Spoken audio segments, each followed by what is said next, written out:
The whole assembly rose and led Jesus to Pilate. They began to accuse him, saying, "We found this man subverting our nation. He opposes payment of taxes to Caesar, claims to be Christ, a king." Pilate said to Jesus, "Are you the king of the Jews?" "It is as you say."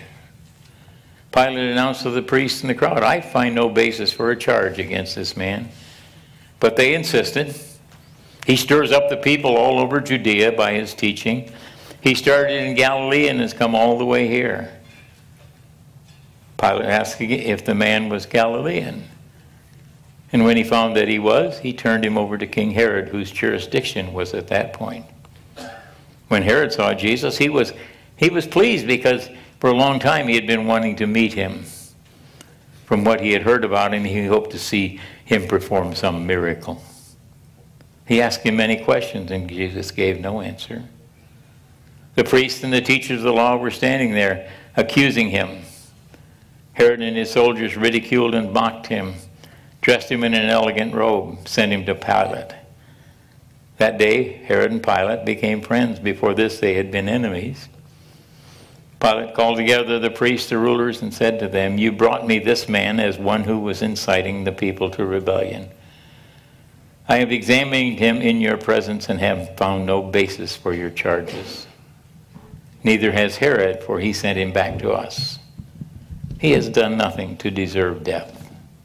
Therefore, I will punish him and release him." In one voice, they cried out, "Away with this man, release Barabbas to us."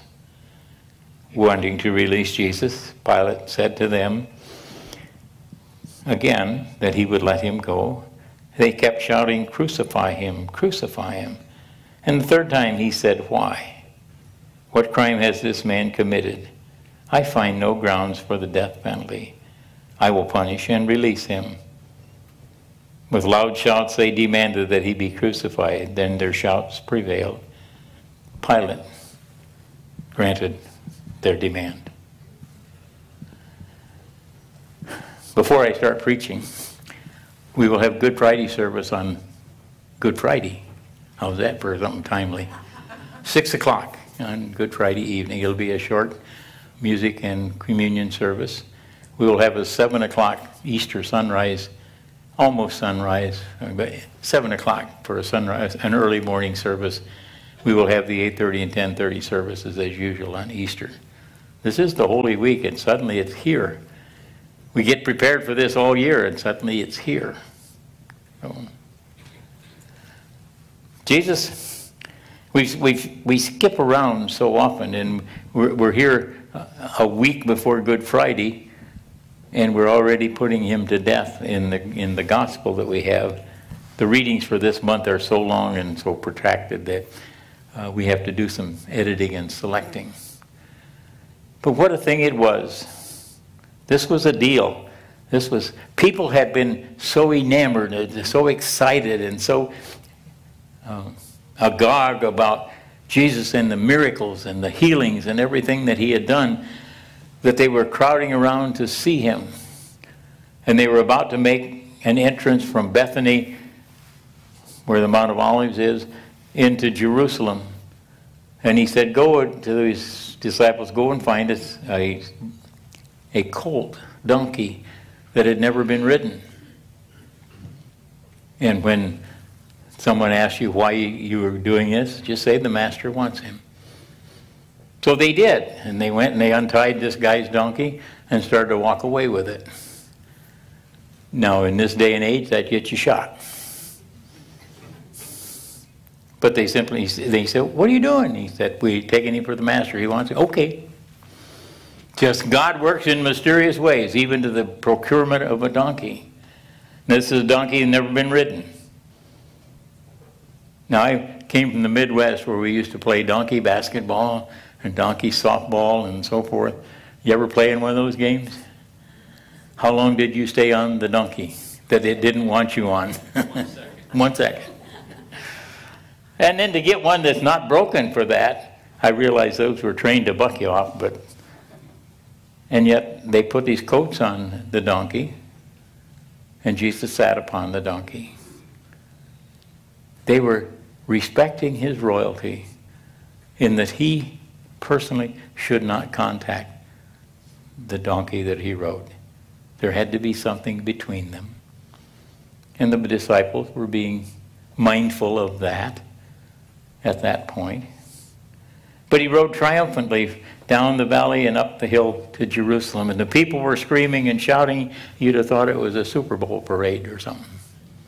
The difference being there weren't any stores to break into and loot.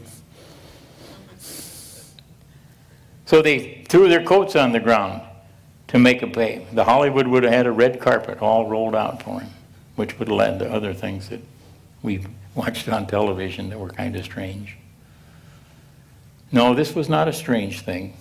This was reverence to the man whom Jesus was. This is reverence to the task that he had come to serve for each one of us. For he came not just to do miracles, not just to do healing, but he came to die for each one of us. And this is a celebration of that poor part of his life. Sure. They cut palm branches and threw them so that the donkey's feet didn't even touch the ground, all the way into Jerusalem. What a wonderful parade it must have been. How excited everybody must have been to be part of this big celebration. And yet, at the end of the day, they trudged back to Bethany for the rest of Holy Week to happen. Sure, Palm Sunday is a day of celebration. Palm Sunday is an event. Palm Sunday is the kickoff of the Holy Week. We have Maundy Thursday, we have Good Friday, and we have Easter. And Easter is the culmination of the joy that we have in being one with him. Sure. It's a lot to understand. That he went before the tribune. I'll get it right here. Went before the tribune of the chief priests and the assembly of priests, who accused him of all sorts of things. And the only thing he'd ever been guilty of was loving you and me enough to go through this last days. Without it, we have no hope. Without his dedication to the task that he was assigned. And he came to us as a man with his Godhead hidden until it was time to be revealed. And so he stood before Pilate, and when Pilate said, "Are you the king of the Jews?" and he said, "You said it." He didn't have to say it. Those who knew him, those who followed him knew it well, that he's not only the king of the Jews, but he's also the king of the Gentiles and the Greeks and everybody else who is willing to accept what he is, what he always will be. We sing the words in this hymn we just sang, Jesus, who is the great I am. Not to be put aside, not to be set down, but to be adored, to be loved, and his love to be worshipped. What a heavenly thing it is. No, it wasn't heavenly, it was earthbound. It was as human as you can get. It was as tiring as you can get. To realize that Jesus knew on the triumphant ride into Jerusalem what faced him less than a week later. To know that he was to complete the task that he had been assigned. How can we shirk our duty to do the task that we've been assigned? And God is with us, and we don't even know where and how he suddenly pops up. We get put in our place every once in a while by things that happen.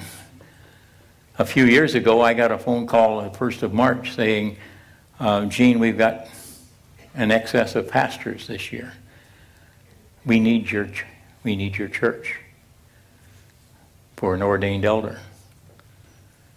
And I waited And I waited, and I didn't tell anybody. And I waited. And finally, the 1st of June, I called the district superintendent and said, "Who's coming?" And she said, "Oh, we had a late retirement. We don't need your church." And I thought, boy, it would have been nice to know. I've lost a lot of sleep in the last 2 months. I've overeaten a lot of sweets in the last 2 months. You see, I probably needed that scare. I probably needed that reminder that I'm not above, nor is anyone above, discipline from God. Discipline to remind us of love. Discipline to remind us of our place in His scheme of things. Jesus took the triumphant walk on Easter, or on Palm Sunday. I don't think they called it that then. I think we named that. That's our invention. Knowing full well that the walk back would not be triumphant, but rather a long trudge down the hill and up the hill back to Gethsemane, the Mount of Olives, to spend the week with His disciples, preparing them for that which was to come, preparing Himself for that which He had to do. And He asked us to do the same thing, to prepare ourselves to be ready when our task comes to fruition, to commit ourselves to the love of Him who gave Himself for us. Oh, it moves on to the end. We'll be talking the next services about He was nailed to the cross and elevated between two thieves, one of whom chastised Him and said, "If you're the King of the Jews, why don't you get us down from here?" And the other one said, "Hey, we're getting what we deserve. Remember me when you are in your kingdom." And Jesus said, this day, you shall be in paradise. I preached a few weeks ago about one step. The prodigal, one step is all it took to bring him home. One word is what it took to bring the thief to his knees and then into heaven with Christ. Doesn't take much, it takes an effort. Doesn't take much, it takes some confidence. It doesn't take much, it takes everything to be one with Him. We're each called, each day, to place ourselves in the hands of Christ, that He could use us to do the tasks that He had in mind. He's not present bodily to create miracles in this place, and yet this place creates miracles. Because you touch lives with what you do, be it through the food pantry or ringing the bells, whatever it is. You create the miracles that change lives by loving each other, by following the commandment that Christ gave to us. You shall love yourself, or you love your neighbors as you love yourself. And you will love yourself as I have loved you. Oh, it's a simple formula, and yet it's so hard to do.